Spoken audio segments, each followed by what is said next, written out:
Comment rédiger simplement un article dans le blog?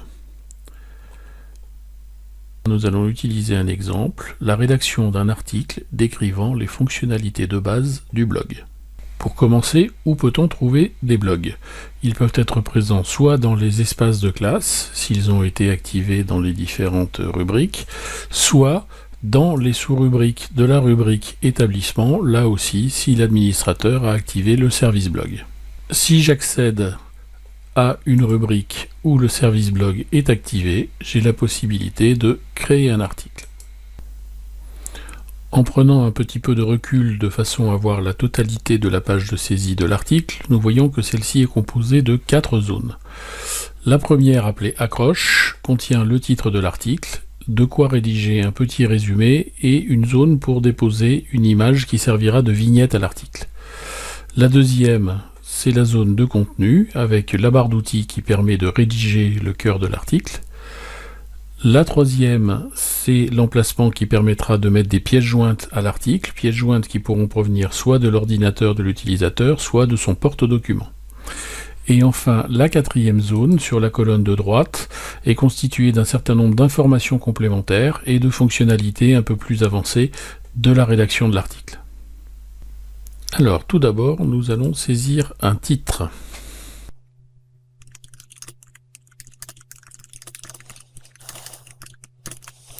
Voilà comment rédiger simplement un article de blog. Puis nous allons pouvoir saisir un résumé.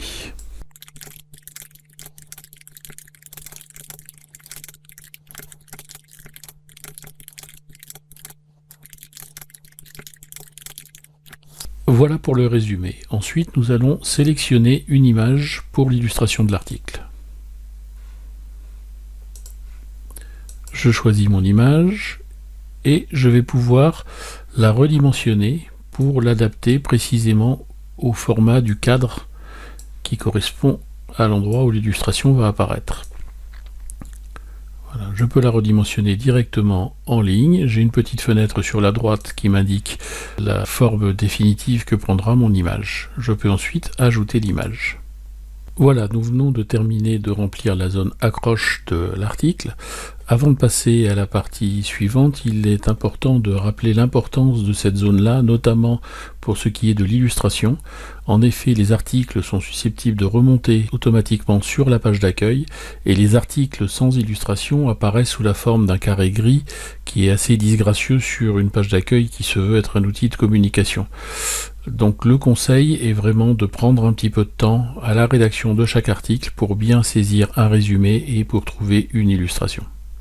Nous allons maintenant pouvoir passer à la partie contenu.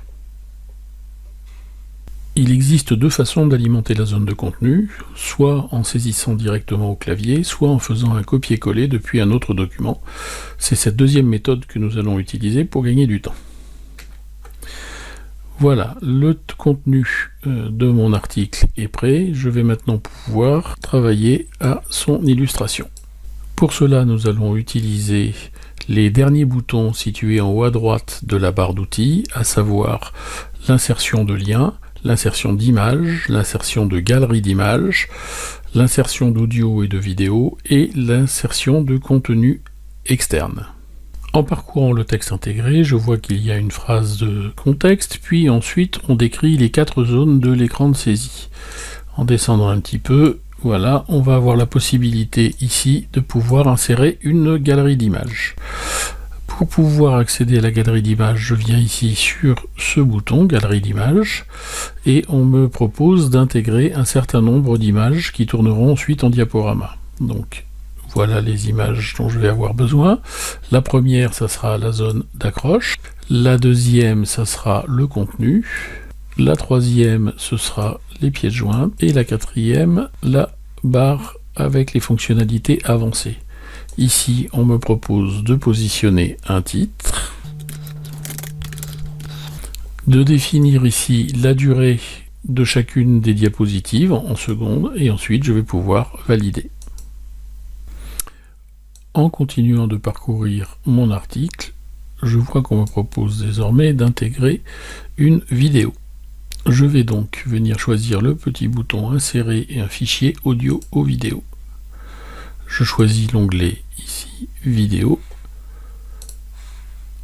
Je viens choisir ma vidéo sur mon ordinateur que je viens faire glisser dans la fenêtre. Une fois terminé, je peux venir ici insérer un média. Ma vidéo est désormais intégrée et je vais pouvoir passer à la partie insertion d'image. Pour cela, je vais choisir le bouton ici image. Je vais choisir mon fichier image. Voici. Une fois celui-ci chargé, je vais pouvoir mettre un titre et une légende. Ensuite, je peux choisir quel traitement effectuer sur l'image. Je peux le réduire à l'état de vignette, petit format, grand format, ou conserver la taille d'origine, ce que je vais faire dans ce cas précis. Voilà mon image chargée. Il me reste après la possibilité ici de voir comment mon texte va être aligné par rapport à l'image. Est-ce que le texte est à droite, à gauche, au-dessus, en dessous? Là, je vais choisir, comme l'image est de grand format, de mettre le texte en bas, c'est-à-dire sous l'image. Quand c'est terminé, je fais OK. Et mon image est bien intégrée. Et le texte est bien en dessous. Ensuite, nous allons voir la partie fichier joint. Pour cela, je vais me rendre dans la zone pièce jointe de mon article et cliquer sur Ajouter un fichier. Je peux ensuite sélectionner un fichier. Voilà, et le charger dans l'article, ce qui est chose faite. Nous allons maintenant pouvoir regarder comment insérer des liens, en commençant par les liens internes et les liens externes.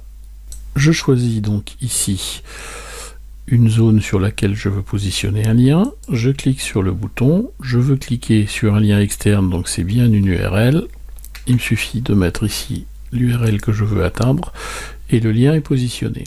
Pour faire la même chose en interne, je vais positionner un lien vers un article déjà existant dans mon ENT. Donc je choisis le même bouton insertion de lien, sauf qu'à ce niveau-là, je vais maintenant choisir le terme contenu. Je peux ensuite aller parcourir mon arborescence, je vais chercher un article qui se situe dans la rubrique actualité. Je peux valider ici. La liste des articles de la rubrique actualité apparaît, il me suffit d'en choisir un et de l'ajouter. Voilà, mon lien interne est positionné. En continuant, je vois que j'ai également la possibilité de mettre un lien vers une pièce jointe que j'ai déjà incluse dans mon article. Je vais donc choisir la zone là, contenu de cet article, toujours le même bouton insertion un lien, mais cette fois-ci, je vais choisir pièce jointe. J'ai ici la liste des pièces jointes qui sont déjà dans mon article. Je la choisis la bonne, je fais OK, et j'ai maintenant un lien qui pointe directement sur la pièce jointe, ce qui permet de la mettre dans son contexte, voire de la décrire. Pour terminer avec les liens, nous allons voir comment intégrer un contenu externe directement au sein de notre article. Pour cela, je vais changer de site. Voilà, j'arrive sur le site Scholingo, sur lequel il y a ici en bas une vidéo que je voudrais intégrer directement dans ma page sans forcément faire de lien. Je vais donc faire un clic droit pour copier l'adresse de la vidéo. Je reviens ici sur mon article et je vais pouvoir utiliser ce bouton incorporer un média. Ici, je vais juste coller l'URL que je viens de récupérer et je fais ici OK. Voilà, la vidéo s'est intégrée directement dans le contenu de ma page et je n'ai pas besoin ni de la télécharger ni d'aller la consulter sur un autre site, elle sera consultable directement au sein de mon article. Ceci étant terminé, la dernière partie concerne la publication. Je vais donc pouvoir remonter en haut de ma page, je vois que j'ai un bouton enregistrer qui me permet de publier mon article. J'aurai également la possibilité d'enregistrer en brouillon pour revenir sur mon article plus tard, ou en venant sur le bloc statut, faire une publication temporaire, c'est-à-dire choisir une date de début de publication, une date de fin de publication, et mon article se mettrait en ligne automatiquement. Je vais le mettre simplement en ligne et consulter le résultat final. Donc voici mon article.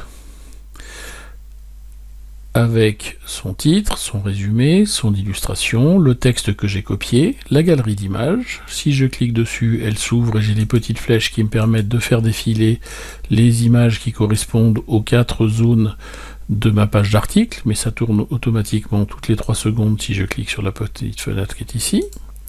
Ensuite, au niveau de la barre d'outils, j'ai une petite vidéo que j'ai intégrée qui me permet de montrer le contenu de la barre d'outils. Si je continue, j'ai l'image que j'ai intégrée avec le texte qui est bien en dessous. Les fichiers joints, donc je les ai intégrés, on va voir qu'on peut les consulter en bas de l'article. Ici, on voit les différents types de liens, donc avec un lien externe qui va nous emmener sur un site Scholingo, un lien interne qui nous renverra vers un article intégré de l'ENT. Ici, le lien qui nous envoie directement sur la pièce jointe, la vidéo qui est directement intégrée et qui donc s'exécute au sein même de la page, et pour terminer, en bas, la pièce jointe que je peux récupérer donc soit par ici, soit en venant cliquer sur ici le lien que j'ai créé directement sur la pièce jointe et elle se télécharge. Voilà, ce tutoriel vous a présenté une partie des fonctionnalités de l'article de blog, les fonctionnalités de base qui permettent la mise en forme du texte et l'insertion de liens et d'objets au sein du corps de l'article.